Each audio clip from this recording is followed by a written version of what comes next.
Welcome to all the readers in this my electrician class। आज हम आप लोगों को एम्प्लॉयबिलिटी से संबंधित कुछ गेस क्वेश्चंस बताने जा रहे हैं, इम्पोर्टेंट क्वेश्चन बताने जा रहे हैं जो कि आगामी महीने में होने वाली परीक्षा में 90% आने की संभावना होती हैं। यह एम्प्लॉयबिलिटी का क्वेश्चन है और यह इंग्लिश में होता है, इसलिए हम डिटेल से समझा करके इसको बता रहे हैं, आप उसको ध्यान से सुनिएगा। क्वेश्चन नंबर 1 है, क्वेश्चन नंबर 1 से लेकर के क्वेश्चन नंबर 23 तक पेज नंबर 1 मैंने समझा चुका था। पेज नंबर 1 में अभी हम पेज नंबर 2 शुरू कर रहे हैं। पेज नंबर 2 हमारा क्वेश्चन नंबर 24 से शुरू होता है। तो देखिए प्रश्न नंबर 1 जो है, replace the underlined word with the correct pronoun from the given option. मतलब यहाँ पर कह रहा है कि जो अंडरलाइन किया हुआ, ये देखिए विराट कोहली, ये अंडरलाइन किया हुआ है, तो इसी के बारे में कह रहा है कि replace the underlined word with the correct pronoun. मतलब इस अंडरलाइन को, इसको प्रोनाउन से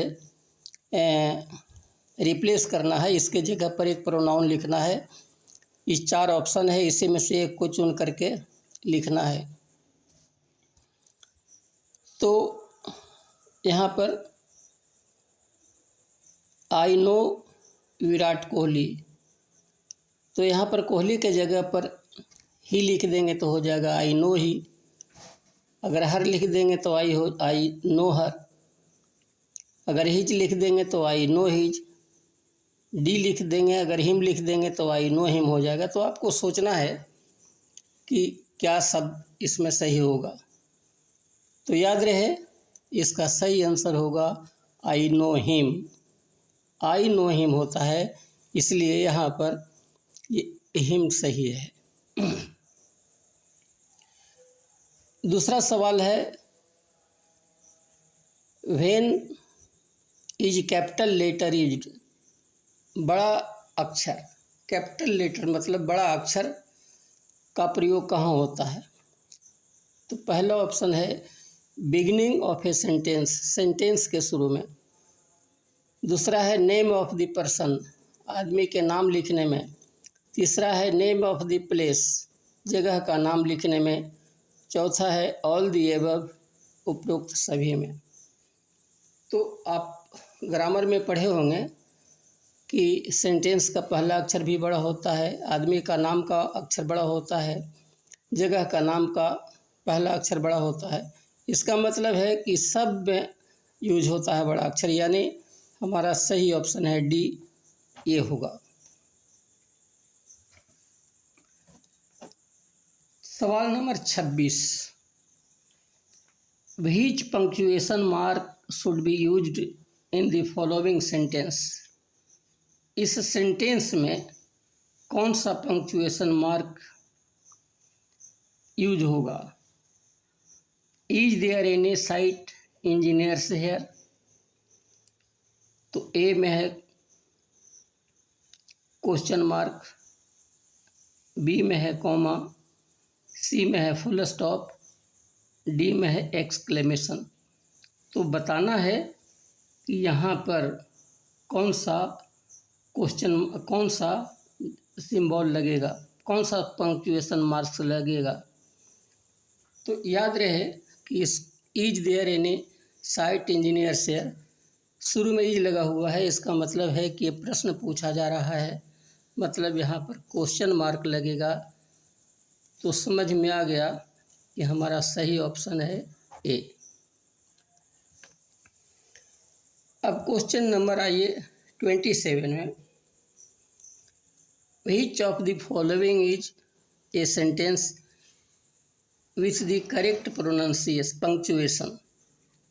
मतलब which of the following is a sentence, इस 4 को जो सेंटेंस है उसमें कौन सा ऐसा सेंटेंस है जिसमें ये पंक्चुएशन मार्क सही है। यहाँ फुल स्टॉप है, यहाँ कुछ नहीं है, यहाँ इंट्रोगेशन मार्क्स क्वेश्चन मार्क है, यहाँ एक्सक्लेमेशन का चिन्ह है। तो कौन सही है ये देखना है। तो सेंटेंस को देखने से पता चल जाएगा। The box is full of nuts bolts screws and nails. मतलब इस बॉक्स में नट बोल्ट स्क्रू और कांटी भरा हुआ है। और बाकी सारे सेंटेंस को अगर देखें तो उल्टा पुल्टा है। जैसे देखिए ना, the box is full of nut bolts screws and nuts. Sentence सभी सही हैं, लेकिन एक्सक्लेमेशन में यहाँ पर लास्ट में जो पंक्चुएशन मार्क लगेगा वो आपका एक्सक्लेमेशन नहीं रहेगा, इंट्रोगेशन नहीं रहेगा। मतलब ये पहला जो सेंटेंस है वही सही है, ये वाला, क्योंकि इसमें फुल स्टॉप लगा हुआ है।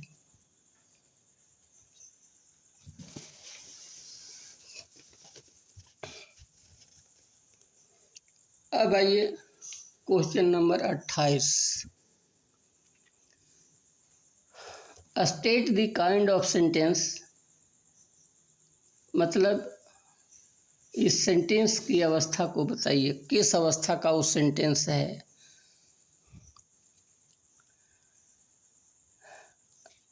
Keep the tool in good condition. यहाँ पर कहता है keep the tools in good condition. मतलब जितने सारे औजार हैं वो सही रहता है, सही रखना है उसको। तो इस तरह का सेंटेंस है। ये किस तरह का सेंटेंस है? पहला है डिक्लेरेशन, दूसरा है इंट्रोगेटिव, तीसरा है इम्पेरेटिव, चौथा है एक्सक्लेमेटरी। तो ये सेंटेंस जो है keep the tool in good condition, मतलब टूल को गुड कंडीशन में रखता है। तो ये एक तरह का स्टेटमेंट है। ये प्रश्न नहीं पूछ रहा है, आश्चर्य व्यक्त नहीं कर रहा है, आदेश नहीं दे रहा है। मतलब इंट्रोगेटिव नहीं होगा क्योंकि ये जो है सो प्रश्न नहीं है। इम्पेरेटिव नहीं होगा क्योंकि ये आर्डर नहीं कर रहा है। और एक्सक्लेमेटरी नहीं होगा इसलिए कि आश्चर्य व्यक्त नहीं कर रहा है।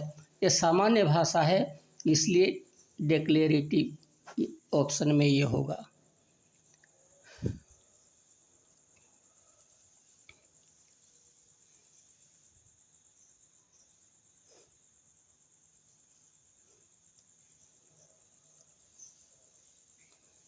Keep the tool in good condition, declaration दे रहा है, इसलिए ये आपका ऑप्शन में ए आएगा। अब आइए question number 29। Rearrange the word to form a question. ये जो सेंटेंस है kind of what is this machine, इसी में से चूल करके अरेंज करना है। Rearrange the words to form a question, और चुनना है इसमें से। Kind of machine, what is this, what kind of machine is this, what kind machine is this of, machine is what kind of. तो यहाँ पर ये पूछ रहा है कि यह किस प्रकार का मशीन है, तो इसमें से आपको चुनना है। तो what kind of machine is this, what kind of machine is this. Rearrange में ये चार गो देखिए, काइंड ऑफ है, व्हाट है, इज दिस है, मशीन है। तो चारों को अरेंज करना है। तो यहाँ पर सही ऑप्शन है बी, मतलब what kind of machine is this, ये वाला सही होगा। अब आइए question number 30। The word when denotes a place, thing, person, time. मतलब व्हेन कहने से क्या पता चलता है? जगह का, कि वस्तु का, कि व्यक्ति का, कि समय का। तो आप भी समझ रहे होंगे कि व्हेन माने कब, तो ये टाइम बता रहा है, टाइम के बारे में पूछ रहा है, इसलिए यहाँ पर होगा ये डी। अब चलिए आगे, आप आइए question number 31। Rearrange the jumbled word to form a meaningful sentence as supervisor in well worked Peter. तो यहाँ पर क्या करना है कि ये सब सारे शब्दों को अरेंज करना है। तो as supervisor in well worked Peter, as supervisor in well worked Peter, in well worked Peter as supervisor, Peter worked as supervisor in well. यही सही लग रहा है, क्योंकि किसी भी सेंटेंस में सबसे पहले नाउन होता है, तो ये नाउन है, सब्जेक्ट है, उसके बाद ही वर्ब है, उसके बाद ही आगे, तो इसलिए ये सही ऑप्शन है सी। 32 में आइए, rearrange the word to form a sentence, मतलब इस सब को 1 2 3 4 ऑप्शन है ना, चारों को मिला करके एक सेंटेंस बनाना है, meaningful sentence. Cut the onion into a small pieces,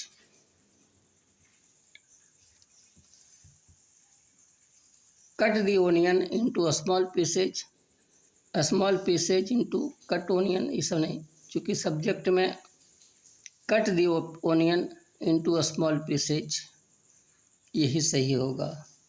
ये cut the pieces, cut the onion into a small pieces माने प्याज को छोटे छोटे टुकड़ों में काटो।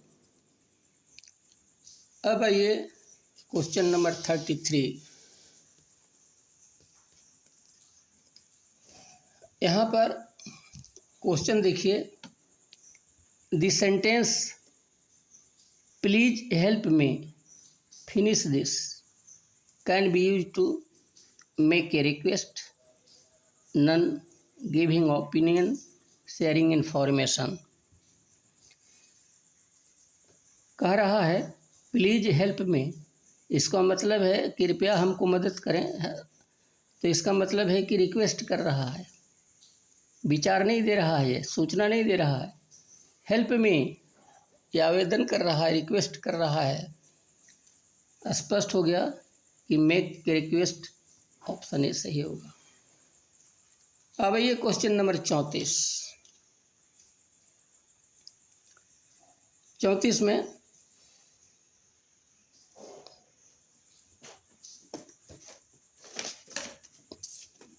Question number 34, format formal greeting are used when meeting someone new or older in age, meeting higher official, business meetings, all of the above. मतलब formal greeting का उपयोग कब होता है, तो आप देख रहे हैं नया या पुराना एज वाला, कम एज या अधिक एज, सब में फॉर्मल मीटिंग होता है। हायर ऑफिशियल में भी फॉर्मल मीटिंग होता है, बिजनेस में भी फॉर्मल मीटिंग होता है। इसका मतलब है कि सब में जब होता है तो सही ऑप्शन होगा ये D.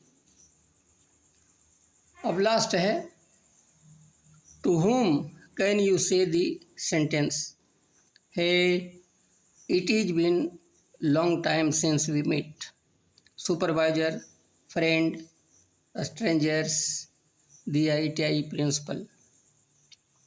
Hey it is long time since we meet, इस तरह का आपका दोस्तों के साथ बोला जाता है, सुपरवाइजर के साथ नहीं, प्रिंसिपल के साथ नहीं, अपने से सीनियर से नहीं। ये हमेशा हाय और हे फ्रेंड्स के साथ बोला जाता है, इसलिए इसका ऑप्शन होगा बी।